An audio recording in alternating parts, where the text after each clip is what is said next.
doxu ñaxtu bi sàmmkat yi doon amal ci département bu Goudiri rawatina kuréel bi ñu naan Bamtare Dental Aynabe Bundu nekk na marche doxu ñaxtu boo xam ne liñ ci doon séntu am nañ ko.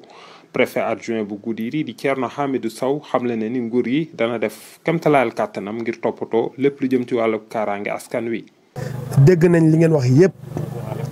li leen merloo yëpp dégg nañ ko tamit jot nañu mémorandum bi bu soobee si di borom léegi suñu dugaatee dinañ ci taxaw ba mu àgg fu mu war a àgg soobee yàlla donc na ngeen xam ni tamit càcc nguur musu ci ànd donc gouvernement musu ci ànd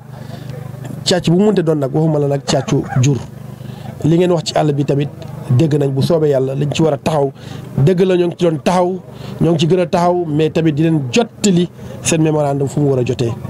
Amadou Fara Diallo moom mooy njiitalal kuréel boobu ñu duppee Bamtare Dental Aynabe Bundu nee na doxu ñaxtu bi benn la ci pàcc yi nga xam ni plan d'action boo xam ni mboole éleveur sàmmkat yi nekk ci département bu Goudiri daal dinañu xët ay pexe yoo xam ni bëgg nañu daal seen moomeel lu jëm ci wàllu jur gi ñu daal di leen ciy jàppale ñi nga xam ni itam dañ leen tuumal ba jàpp leen yóbbu leen ci kanamu yoon daan yi ñuy teg ci seen kaw mu nekk ay daan yu dëgër. ñu ne daaw découvrir nañu 682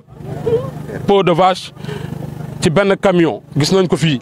waaw ci biir mémorandum ñu ngi découvrir kenn ñoom Mbarodi di Amadou Nguet te moom ci boppam reconnaître na ni vol bi il a été condamné à payer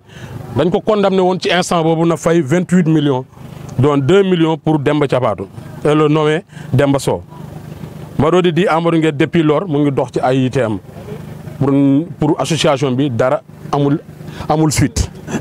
ci fàttali ci ndorteel la ba ci jeexitalu doxu ñaxtu bi amut lenn loo xam ne sikki sàkk buñ ci gis mu nekk doxu ñaxtu boo xam ne dañ ko daal di autorisé ci teewaayal way takk der gendarme yi nekk ci brigade bi nekk ci Goudiri.